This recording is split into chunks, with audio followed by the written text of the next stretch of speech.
안녕하세요, 블랙사입니다. 드디어 미국 인플레이션 감축법, 즉 IRA 법안의 세부 지침이 발표가 됐죠. 결론부터 말씀을 드리자면 우리나라 2차전지 관련 소재주들의 혜택이 가장 클 겁니다. 사실 발표 전에도 그런 기대감으로 주가가 올라온 측면도 있는데요. 그래도 불확실성이 남아있는 상황이었죠.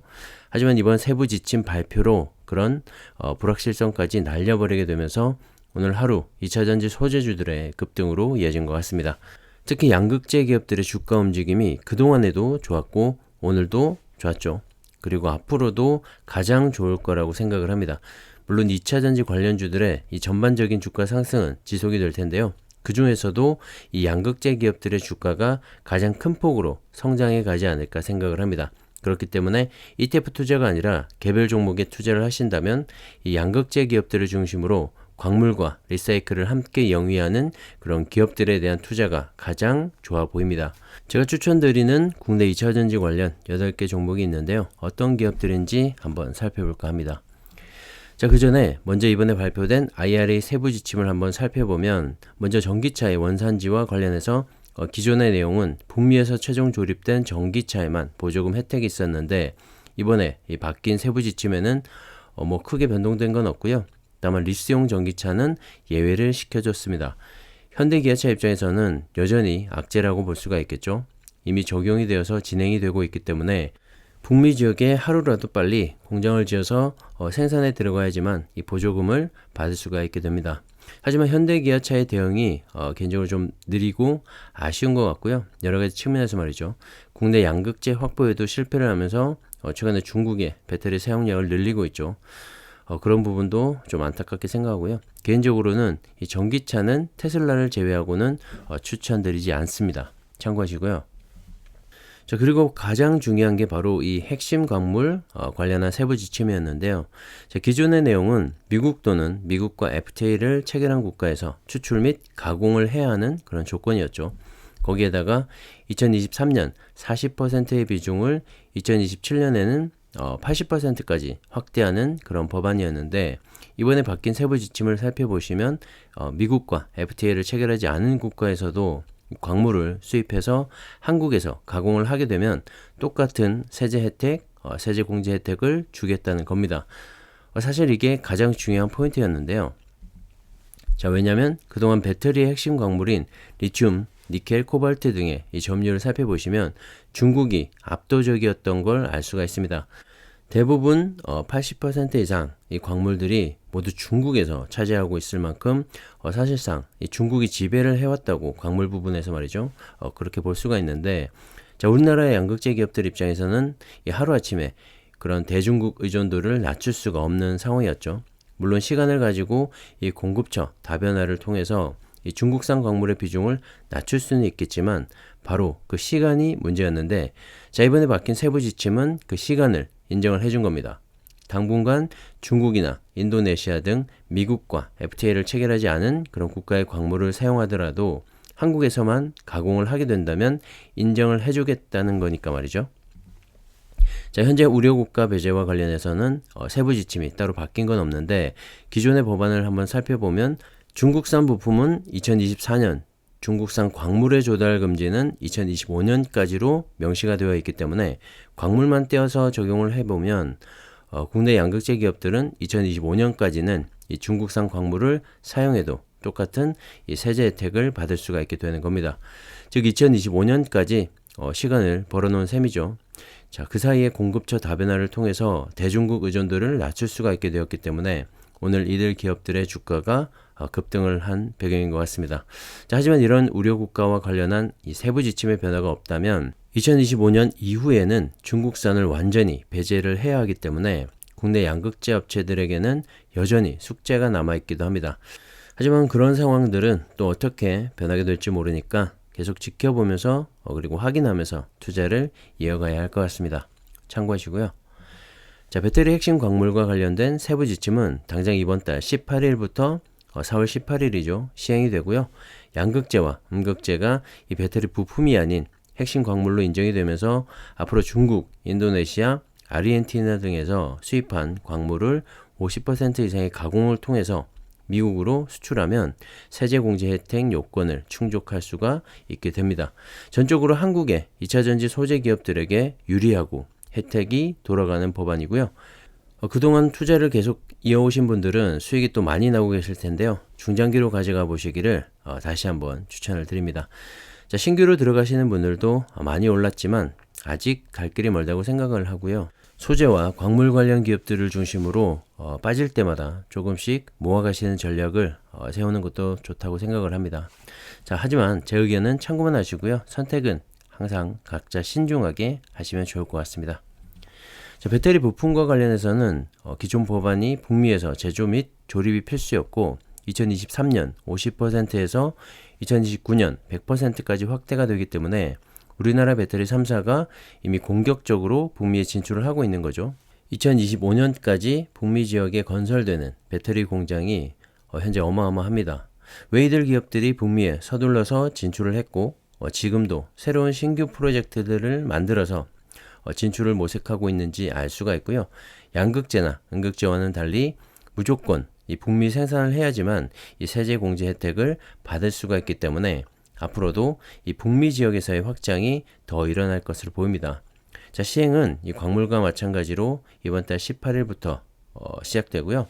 양극재나 광물 관련 기업들의 주가와는 다르게 최근에 보시면 이 배터리 3사의 주가 이 움직임은 다소 둔화가 되어 있죠. 제 생각에는 바로 이런 부분 때문이 아닌가 생각을 합니다.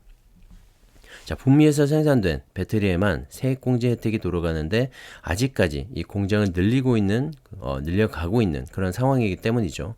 자, 올해 2023년부터 2024년 그리고 2025년까지 순차적으로 이 대부분의 공장들이 들어서게 되는데요. 다시 말해서 이들 배터리 셀 기업들의 실적이나 그런 실적을 바탕으로 한 온전한 세제 공제 혜택은 올해보다는 내년 그리고 2025년부터 본격적으로 적용이 된다고 보시면 될 것 같습니다. 그렇기 때문에 당장에 혜택을 누릴 수 있는 양극재나 음극재와 같은 이 소재 관련 기업들보다는 주가가 좀 더 느리게 그렇게 움직이고 있는 것 같습니다. 하지만 중장기적으로 보시면 이미 정해져 있는 실적과 성장성이기 때문에 꾸준히 모아가시고 투자하신다면 역시 괜찮은 수익률로 돌아올 거라고 생각을 합니다. 다만 수익률 측면에서는 여전히 양극재 기업들이 우위에 있지 않나 생각을 하고요. 양극재 기업과 함께 이 광물과 리사이클 관련 기업들의 주목을 좀 더 하시면 좋을 것 같습니다. 그래서 제가 가장 추천드리는 8종목을 말씀드려 볼까 하는데요. 이미 여러 차례 언급을 했기 때문에 아시는 분들은 다 아실 거라고 생각을 합니다. 우선 양극재 기업들 중에서는 다들 아시다시피 에코프로 BM, 포스코 퓨처 M, 코스모 신소재, LNF 그리고 LG화학이 있는데요. 최근에 주가를 보시면 상당히 많이 올라왔죠. 오늘도 IRA 세부 지침 발표 이후에 급등을 하기도 했는데요. 코스모 신소재 같은 경우에는 20% 넘게 오르기도 했고 말이죠. 자, LNF도 한 차례 미국 진출 실패로 눌렸던 주가가 세부 지침 발표 이후에 다소 올라서는 그런 모습을 보이기도 했습니다. 사실 이들 양극재 기업들은 앞으로도 계속해서 성장을 해 갈 수밖에 없죠. 이미 받아놓은 수주만 해도 차고 넘치고 있고 캐파 증설도 공격적으로 진행을 하고 있기 때문입니다. 지난 영상에서도 말씀을 드렸지만 이들 기업들의 실적도 정말 가파르게 개선이 되고 있기 때문에 이미 많이 오른 주가이지만 앞으로 더 갈 수 있다고 생각을 하고요. 투자 결정이 늦어지면 늦어질수록 수익률은 낮아진다고 생각을 합니다. 특히 NCM, NCMA와 같은 삼원계 양극재는 진입 장벽도 높고 영업이익도 앞으로 더 늘어날 수가 있기 때문에 2차전지 산업의 이 구조적인 성장기에 있어서 정말 핵심 투자처 중에 하나이지 않나 생각을 합니다. 그리고 이번에 IRA 세부 지침 발표로 이 미국의 강력한 지지까지 얻었으니까 더할 나위가 없겠죠. 이건 개인적인 생각이기 때문에 여러분 각자 잘 판단하셔서 투자하시면 좋을 것 같고요. 이들 기업들에 대해서는 앞으로 좀 더 세세하게 시간을 가지고 말씀을 드려보도록 하겠습니다. 자, 그리고 말씀드렸던 광물과 리사이클 관련해서 저는 에코프로와 포스코 홀딩스를 추천을 드립니다. 사실 어떻게 보면 양극재보다 더 매력적이고 더 강력한 해자가 있다고 생각이 드는데요. 전기차의 핵심이 배터리라고 한다면 이 배터리의 핵심은 양극재죠.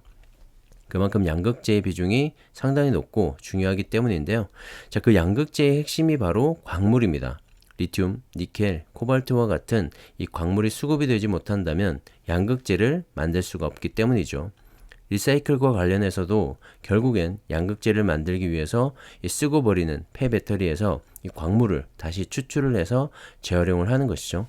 그만큼 광물이 중요하다는 것이고, 이번 미국의 IRA 법안에서도 양극재와 음극재를 이 배터리 부품에 포함시키지 않고 핵심 광물로 분류를 해서 따로 관리한 것도 이런 배경이 있는 것이죠.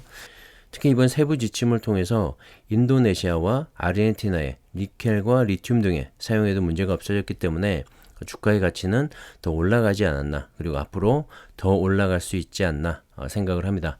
자, 그런 관점에서 이 광물과 리사이클 관련해서 가장 선두에 있는 기업이 바로 에코프로와 포스코 홀딩스고요. 자, 에코프로는 에코프로 BM이라는 강력한 양극재 회사를 중심으로 성장을 하고 있고, 다른 자회사를 통해서 리튬과 리사이클 관련 실적이 이미 반영이 되고 있기 때문에 주가가 최근에 급등을 하고 있고, 앞으로도 더 오를 수 있는 충분한 여력이 있다고 생각을 합니다.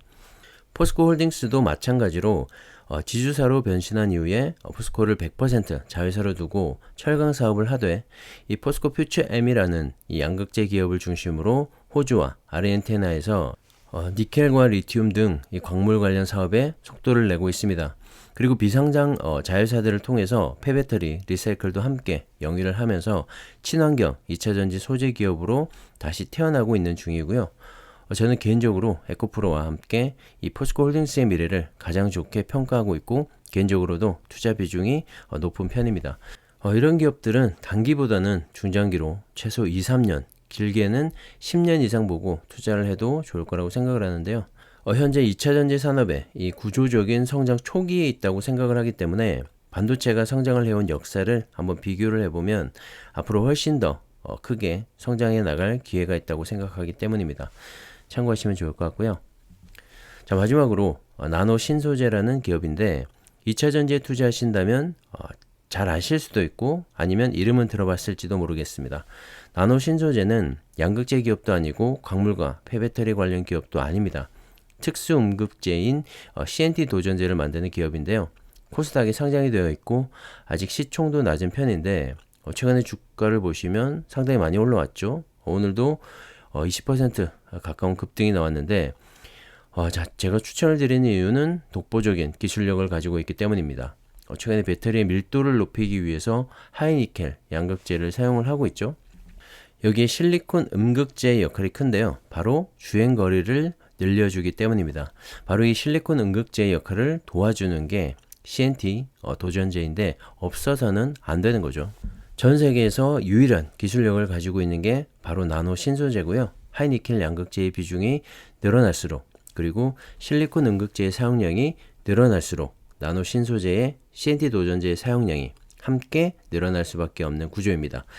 현재까지 독점이라고 볼 수가 있고요. 보시는 것처럼 이 파란색의 CNT 도전제 시장 규모는 매년 꾸준히 증가를 하게 됩니다. 자, 올해부터는 적용 차종도 늘어난다고 하니까요. 앞으로 꼭 눈여겨보시면 좋을 것 같습니다. 자, 종합을 해보면 양극재에선 에코프로 BM, 포스코 퓨처 M, 코스모 신소재, LNF, LG화학, 그리고 광물과 리사이클에서는 에코프로와 포스코 홀딩스, 그리고 마지막으로 특수음극 소재인 나노 신소재까지 8종목이 제가 추천드리는 탑픽 종목들이고요. 제 의견에 동의를 하시거나 공감을 하신다면 말씀드린 8종목에 분산 투자를 통해서 뭐 다 가져가셔도 되고 몇 가지를 고르셔도 될 것 같습니다. 중장기로 모아가시면 정말 좋은 수익이 나지 않을까 생각을 하고요. 제가 지금 추천을 드리는 건 당장 하루 이틀의 수익이나 한두 달 만의 수익을 보고 추천을 드리는 게 아니기 때문에, 이렇게 많이 올랐는데 어떻게 지금 살 수가 있느냐라는 질문에는 제가 지금 당장 사라 마라 할 수는 없고요. 오늘뿐만 아니라 이 종목들은 항상 제가 추천드렸던 기업들이기 때문에 이전부터 그리고 앞으로도 투자처로서 유효하고 가장 기대가 된다, 뭐 그 정도로 이해를 하시면 좋을 것 같습니다. 항상 말씀드리지만 제 영상은 참고만 하셔서 각자의 판단으로 투자를 결정하시면 좋을 것 같고요. 오늘 영상은 여기까지입니다. 여러분의 성공 투자를 기원하겠습니다. 감사합니다.